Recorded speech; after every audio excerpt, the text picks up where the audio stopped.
আসসালামু আলাইকুম। বাংলাদেশ বেতার রাজশাহী স্থানীয় সংবাদ পড়ছি মোয়াজ্জেম হোসেন। মৎস্য ও প্রাণিসম্পদ উপদেষ্টা ফরিদা আক্তার একদিনের সরকারি সফরে এখন রাজশাহীতে অবস্থান করছেন। তিনি সকাল 10টায় বিমানযোগে রাজশাহী এসে পৌঁছান। এরপর তিনি বেলা 11টায় রাজশাহী বিশ্ববিদ্যালয়ের কাজী নজরুল ইসলাম মিলনায়তনে রাবি মৎস্য অনুষদ আয়োজিত আন্তর্জাতিক মৎস্য সম্মেলন এবং প্রদর্শনী অনুষ্ঠানে প্রধান অতিথি হিসেবে মৎস্যক্ষেত্রে সাফল্য অর্জনকারীদের পদক প্রদান করবেন। এরপর উপদেষ্টা বেলা 12:50 বিমানযোগে ঢাকার উদ্দেশ্যে রাজশাহী ত্যাগ করবেন। চাঁপাইনবাবগঞ্জ টেলিভিশন জার্নালিস্ট অ্যাসোসিয়েশনের দ্বিবার্ষিক নির্বাচনে নিউজ 24 টেলিভিশনের রফিকুল আলম সভাপতি এবং যমুনা টেলিভিশন ও বাংলাদেশ বেতার রাজশাহীর চাঁপাইনবাবগঞ্জ জেলা সংবাদদাতা মনার হোসেন জুয়েল সাধারণ সম্পাদক নির্বাচিত হয়েছেন। গতকাল সংগঠনের সকল সদস্যের উপস্থিতিতে সুষ্ঠু ও শান্তিপূর্ণ পরিবেশে নির্বাচন শেষে রাতে এ ফলাফল ঘোষণা করা হয়। রাজশাহী ৩ আসনে বিএনপি মনোনীত প্রার্থী অ্যাডভোকেট শফিকুল হক মিলন বলেছেন, বিএনপির 20,000 নেতাকর্মীকে খুন, 60 লক্ষ নেতাকর্মীর বিরুদ্ধে 5 লক্ষ মিথ্যা ও ষড়যন্ত্রমূলক মামলা এবং 1,700 জন নেতাকর্মীকে গুম করেছে আওয়ামী ফ্যাসিস্ট সরকার। তিনি গতকাল সন্ধ্যায় মোহনপুর উপজেলার মহব্বতপুর উচ্চ বিদ্যালয় মাঠে ধুরইল ইউনিয়নের 7 ও 9 নম্বর ওয়ার্ডের ধানের শীষের নির্বাচনী কর্মী সভায় প্রধান অতিথির বক্তব্যে এসব কথা বলেন। এ সময় তিনি আরও বলেন, জনগণই ক্ষমতার কেন্দ্রবিন্দু, জনগণের নিকট রাজনীতিবিদদের জবাবদিহিতা থাকতে হবে, আগামীতে কোনো ফ্যাসিস্ট তৈরি হতে দেওয়া হবে না। অনুষ্ঠানে ধুরইল ইউনিয়নের 7 ও 9 নম্বর ওয়ার্ড বিএনপি ও এর অঙ্গ সহযোগী সংগঠনের নেতাকর্মীরা উপস্থিত ছিলেন।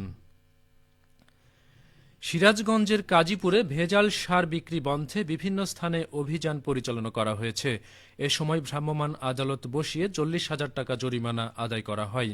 গতকাল কাজীপুরের সোনামুখী ইউনিয়নের হরিনাথপুর বাজার পাড়া এলাকায় ভেজাল সার বিক্রি বন্ধে এ অভিযান পরিচালনা করা হয়। অভিযান ও ভ্রাম্যমাণ আদালত পরিচালনা করেন কাজীপুরের উপজেলা নির্বাহী কর্মকর্তা মোহাম্মদ মুস্তাফিজুর রহমান। অভিযান বিষয়ে উপজেলা নির্বাহী কর্মকর্তা বলেন, বিভিন্ন স্থানে ভেজাল সার বিক্রি করা হচ্ছে এমন অভিযোগের ভিত্তিতে হরিনাথপুর বাজারপাড়া এলাকার মোহাম্মদ হেলাল উদ্দিনের দোকানে অভিযান পরিচালনা করা হয়। এ সময় ভেজাল সার বিক্রির প্রমাণ পাওয়ায় সার ব্যবস্থাপনা আইনে 40,000 টাকা অর্থদণ্ড প্রদান করা হয়।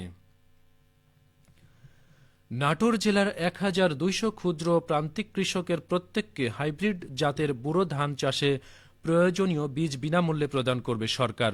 প্রায় 9 লক্ষ টাকার এই প্রণোদনা প্রদান করার ফলে হাইব্রিড জাতের ব্যুরো ধান চাষে কৃষকদের আগ্রহ বৃদ্ধির পাশাপাশি উৎপাদনও বৃদ্ধি পাবে। কৃষি বিভাগ জানিয়েছে, উপকারভোগী একজন কৃষক 1 বিঘা জমি চাষের প্রয়োজনীয় 2 কেজি করে বীজ পাবেন। ইতোমধ্যে প্রণোদনা সংক্রান্ত জেলা কমিটি উপকারভোগী কৃষকদের তালিকা অনুমোদন করেছে। শীঘ্রই উপজেলা পর্যায়ে প্রণোদনা প্রদান কার্যক্রম শুরু করা হবে। নাটোর কৃষি সম্প্রসারণ বিভাগের উপপরিচালক মোহাম্মদ হাবিবুল ইসলাম খান জানান, কৃষি বিভাগ ও কৃষকের সমন্বিত প্রচেষ্টায় ব্যুরো ধান চাষের কার্যক্রম সফল হবে বলে আশা করা হচ্ছে। বগুড়ার দুপচাঁচিয়া উপজেলায় চলতি রবি মৌসুমে আলু ও সরিষা চাষের লক্ষ্যমাত্রা নির্ধারণ করা হয়েছে। উপজেলা কৃষি অফিস থেকে জানা গেছে, চলতি রবি মৌসুমে উপজেলার 2টি পৌরসভা সহ 6টি ইউনিয়নে মোট 5,000 হেক্টর জমিতে আলু ও 3,700 হেক্টর জমিতে সরিষা চাষের লক্ষ্যমাত্রা নির্ধারণ করা হয়েছে। এছাড়া চলতি মৌসুমে শাকসবজি 240 হেক্টর, পেঁয়াজ 25 হেক্টর, রসুন 10 হেক্টর, ভুট্টা 3 হেক্টর ও গম 10 হেক্টর জমিতে চাষের লক্ষ্যমাত্রা নির্ধারণ করা হয়। উপজেলা কৃষি কর্মকর্তা মোহাম্মদ সাইফুল আবেদিন জানান, গত বছরের তুলনায় এ মৌসুমে রবি শস্যের আবাদ আরও বৃদ্ধি পাবে। খেলার খবর ফুটবল। চাঁপাইনবাবগঞ্জে আন্তঃকলেজ ফুটবল টুর্নামেন্টের ফাইনালে 2-0 গোলে নবাবগঞ্জ সরকারি কলেজকে পরাজিত করে চ্যাম্পিয়ন হয়েছে আলীনগর স্কুল অ্যান্ড কলেজ। টুর্নামেন্টের সর্বোচ্চ গোলদাতা হয়েছেন নবাবগঞ্জ সরকারি কলেজের খেলোয়াড় মোহাম্মদ আয়ুব ও টুর্নামেন্টের সেরা খেলোয়াড় নির্বাচিত হয়েছেন আলীনগর স্কুল অ্যান্ড কলেজের খেলোয়াড় মোহাম্মদ রাকিবুল হাসান। ম্যাচ শেষে রানার আপ ও চ্যাম্পিয়ন দলের মাঝে ট্রফি প্রদান করা হয়।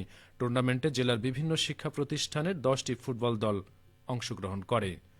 সবশেষে আবহাওয়া। আজ দুপুর 12টায় রাজশাহীতে তাপমাত্রা ছিল 27.2 ডিগ্রি সেলসিয়াস। এ সময় বাতাসে আপেক্ষিক আর্দ্রতার পরিমাণ ছিল 51%। রাজশাহী ও পার্শ্ববর্তী এলাকায় আজ সূর্যাস্ত সন্ধে 5টা 16 মিনিটে। সংবাদ শেষ হল। আমাদের পরবর্তী সংবাদ দুপুর 2টা 5 মিনিটে।